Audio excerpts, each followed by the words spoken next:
Hello everyone, welcome back to this new video. दोस्तों, स्वागत है आपको इस डेली मेंस आंसर राइटिंग के वीडियो में। उससे पहले दोस्तों, आप सभी का बहुत बहुत धन्यवाद कि आप लोग इस प्रोग्राम को समझ रहे हैं और इसको पसंद भी कर रहे हैं। तो दोस्तों, हम आज बात करने वाले हैं इस मेंस आंसर राइटिंग के 100 क्वेश्चन वाले प्रोग्राम में, जिसमें हम लोग कवर कर रहे हैं जीएस पेपर 5 और 6 को क्वेश्चन के माध्यम से।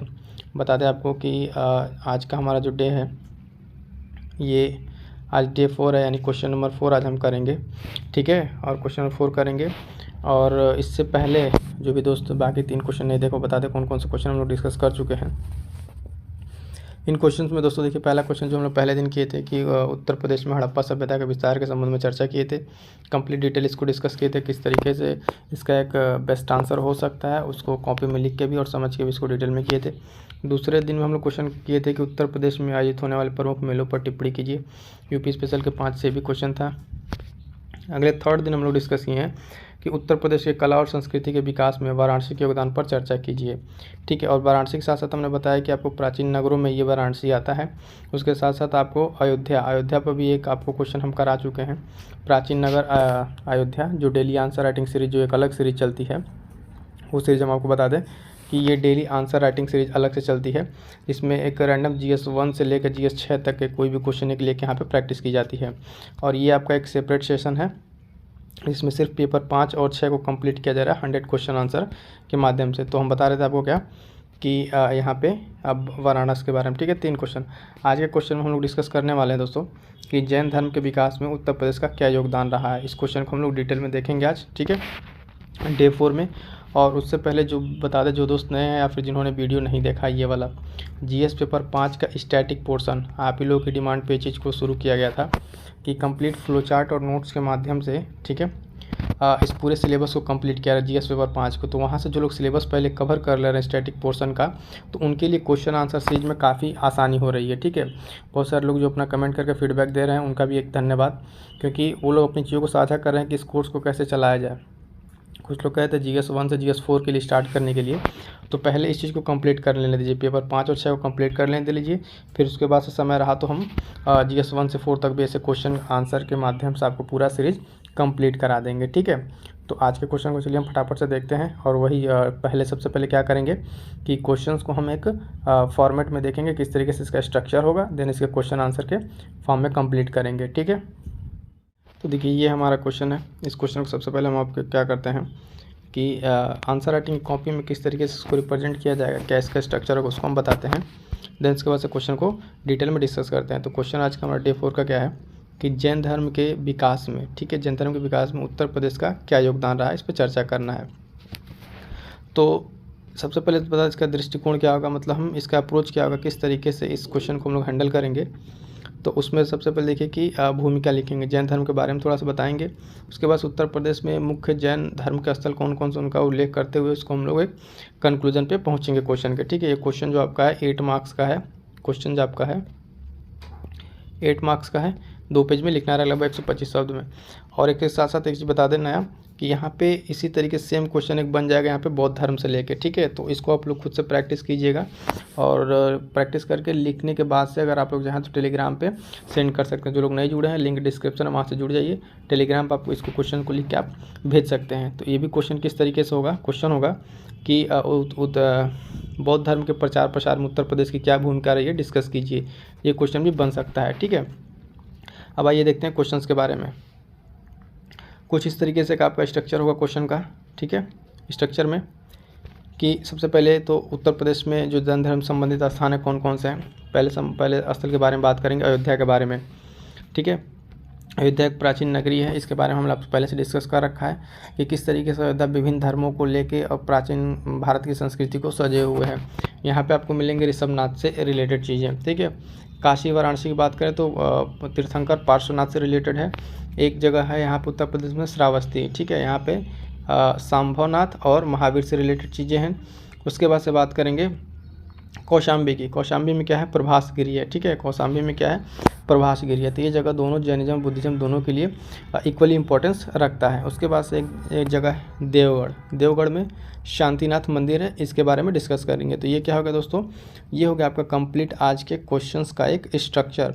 अब देखिए, जब कभी आपको एग्जाम में टाइम भी ना रहे ना, तो आप इस तरीके, जब इन द केस कि आपको टाइम कम पड़ रहा है, नहीं डिटेल लिख पा रहे हैं, फिर भी जब आप इस तरीके की स्ट्रक्चरिंग कर देंगे तो उस पर आपको नंबर कुछ ना कुछ मिल ही जाएंगे। तो बेहतर होगा कि क्वेश्चन को छोड़ने से अच्छा है कि आप इस तरीके से अटैम्प्ट करें। और आई होप सो कि इतने पिछले दिनों कुछ दिनों से जो लोग लगातार जुड़े हुए हैं वो इस आंसर राइटिंग सेशंस इतना समझ गए किस तरीके से क्वेश्चन को फ्रेम करना है। और जहाँ जहाँ पे कभी आपको बात करें मैप की ज़रूरत हो, ठीक है, मैप की ज़रूरत हो, तो हम आपको बता चुके हैं कि मैप आपको कैसे बनाना है, ठीक है। आप मैप बना के भी यहाँ पे लोकेट कर सकते हैं किसको, उत्तर प्रदेश को, ठीक है। तो आप ऐसे मैप बनाएंगे और इस तरीके से इसको बॉक्स में करेंगे, ज़्यादा बड़ा नहीं, जगह भरने के लिए एक छोटे से जगह में बनाइए और बना के इस पर जो भी जगह है उसको आप लोकेट करना चाहें तो लोकेट कर सकते हैं, ठीक है। अब चलिए देखते हैं क्वेश्चन को डिटेल में। देखिए क्वेश्चन को, ठीक है, वही यहाँ पे दृष्टिकोण उसके बारे में बात की गई कि भूमिका देना है, स्थलों के बारे में, फिर निष्कर्ष देना है। सबसे पहले इंट्रो देखते हैं। इंट्रो में क्या होगा कि देखिए, इंट्रो कंक्रीट होना चाहिए और 25 से 30 शब्दों का होना चाहिए। तो इसमें है क्या इंट्रो में कि जैन धर्म एक प्राचीन धर्म है, ठीक है, जो भारतीय सभ्यता का महत्वपूर्ण हिस्सा है। इस धर्म की मूल शिक्षाओं और अद्वितीय तत्वों के माध्यम से जैन धर्म, ठीक है, जैन धर्म साधारण जीवन के संबंध में नैतिकता, अहिंसा, समरसता, संयम और अन्य मूल्यों पर विश्वास करता है। यानी देखिए यहाँ पे क्या बताया जा रहा है कि जैन धर्म एक प्राचीन धर्म है, ठीक है। अगर आपका डेट मेंशन करना चाहे तो मेंशन कर दे किस शताब्दी में ये स्टार्ट हुआ था, ठीक है। और ये भारतीय सभ्यता का महत्वपूर्ण हिस्सा रहा है, ठीक है, जिसकी धर्म की मूल शिक्षाओं से यहाँ पे सर्वसार्वजनिक जो जीवन है उसमें नैतिकता, अहिंसा, समरसता और इस तरह के गुणों के मूल्यों पर लोग विश्वास करते हैं, ठीक है। अब जैन धर्म से संबंधित कौन कौन से स्थल है यहाँ पे उत्तर प्रदेश में संबंधित स्थान, तो पहला स्थान हम बताया था आपको अयोध्या के बारे में। अब अयोध्या के बारे में थोड़ा सा डिटेल में देखिए क्या क्या है अयोध्या के बारे में स्पेशल। तो अयोध्या के बारे में जो सबसे पहला चीज़ है पॉइंट वो ये है कि जैन धर्म के संस्थापक और पहले तीर्थंकर ऋषभनाथ, ठीक है, जो ऋषभनाथ है जिन्हें आदिनाथ के नाम से भी जाना जाता है, उनका यहाँ पे जन्म स्थान रहा है, ठीक है, जन्मस्थली रहा है, अयोध्या में उनका जन्म रहा है, ठीक है, जन्मस्थली। दूसरे नंबर बात करें कि अयोध्या जो है अन्य कितने तीर्थंकरों से रिलेटेड रहा है, तो अजितनाथ, अभिनंदननाथ, सुमतिनाथ और अनंतनाथ, ये क्रमशः दूसरे, पाँचवें और चौथे तीर्थंकर रहे हैं। तो अगर इन लोगों का मेंशन नहीं भी करते तो भी काम चल जाएगा, लेकिन पहले तीर्थंकर ये ऋषभनाथ के बारे में आप मेंशन करेंगे अयोध्या से रिलेटेड, ठीक है। दूसरा पॉइंट हम देखेंगे वाराणसी के बारे में। वाराणसी में क्या स्पेशल है, वाराणसी में देखिए बताया था आपको 23वें तीर्थंकर पार्श्वनाथ का जन्मस्थल है, ठीक है, जो 872 ईसा पूर्व में हुआ था लगभग। और काशी 3 और तीर्थंकरों का जन्म स्थान है, जिसमें पार्श्वनाथ, ठीक है, श्रेयसनाथ और क्रमशः ये 7वें और 11वें तीर्थंकर रहे हैं, ठीक है।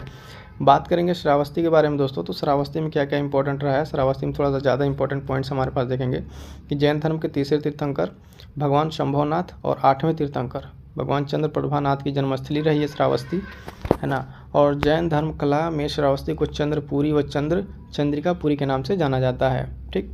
महावीर स्वामी ने भी यहाँ 1 वर्ष बिताए हैं, तो ये इंपॉर्टेंट हुआ था, महावीर स्वामी से भी रिलेटेड यहाँ पे पॉइंट मिल जा रहा है आपको। भगवान शंभवनाथ के गर्भ, जन्म व तपो ज्ञान कल्याण जो भी चीज़ें हुई हैं वो यहीं पे संपन्न हुई, कहाँ पे, श्रावस्ती में। तो श्रावस्ती यहाँ पे क्या होता है, ज़्यादा इंपॉर्टेंट हो जाता है। अगला पॉइंट देखेंगे देवगढ़ के बारे में।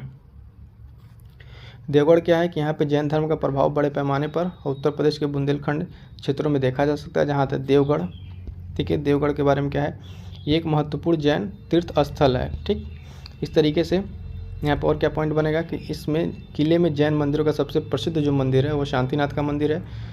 इसे उत्तर प्रदेश का सबसे महत्वपूर्ण जैन मंदिर धार्मिक स्थल माना जाता है, किसे, देवगढ़ को, ठीक है। बात करेंगे कौशाम्बी के बारे में। कौशाम्बी के बारे में क्या इंपॉर्टेंट है, यहाँ पे प्रभासगिरी एक प्रमुख धार्मिक स्थल है और जहाँ जैन धर्म के 6ठे तीर्थंकर पद्म प्रभु ने तप किया था। अब आप देखेंगे दोस्तों क्वेश्चन आंसर राइटिंग में जो हमने आपको शुरू का फ्लो चार्ट बताया एक उसमें क्या था कि इन सारे पॉइंट्स को हमने मेंशन कर दिया था। तो इस तरीके से आपको एक कंक्रीट रिवीजन के लिए भी आपको समझ सकते हैं कि किस तरीके से रिवीजन का कंटेंट मिलना चाहिए, वो आपको यहाँ पे चीज़ें समझ में आ रही होंगी। अब उसी का क्या रहता है, यहाँ पे एलोबरेट कर देते हैं, चीज़ों को सेंटेंस बना के फ्रेम कर दें तो आपका आंसर कंप्लीट हो जाता है।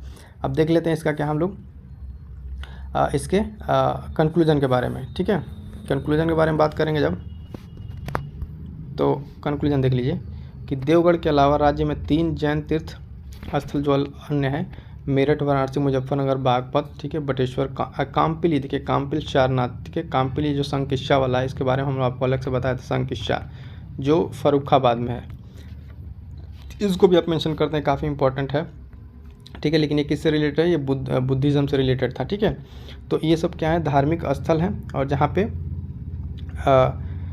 हस्तिनापुर भी इसमें जैन धर्म के केंद्र के रूप में रहा है। तो फाइनली क्या कह सकते हैं, फाइनली हम कह सकते हैं कि उत्तर प्रदेश में जैन समाज ने अपने सांस्कृतिक और सामाजिक योगदान के माध्यम से धार्मिक और सामाजिक, ठीक है, के विकास में महत्वपूर्ण भूमिका निभाई है। ठीक है, और इसको थोड़ा बहुत टूरिज़्म से भी जोड़ कर लिख दें कंक्लूज़न में कि यहाँ पे जो जैन से रिलेटेड जो सारे स्थल है वहाँ पर टूरिज़्म को किस तरीके से बढ़ावा मिला है, तो भी आपके एक इस तरीके का क्या हो जाएगा, एक आपका कंक्रीट यहाँ पे निष्कर्ष हो जाएगा। तो ठीक है दोस्तों, ये था आज के पूरे क्वेश्चंस के बारे में।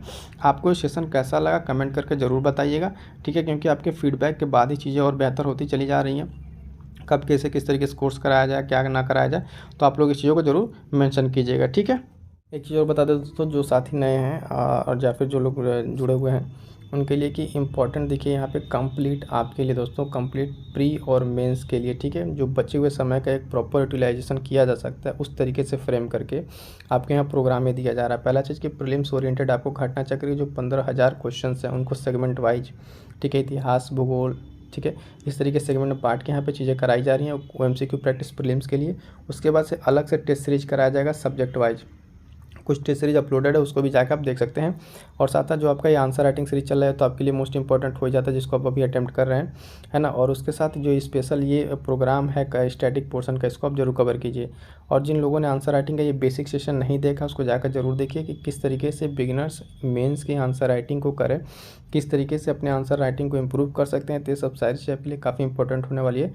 तो दोस्तों जाके आप इस वीडियो को जरूर देखें। ठीक है, मिलते हैं किस नेक्स्ट वीडियो में, तब तक के लिए थैंक यू सो मच।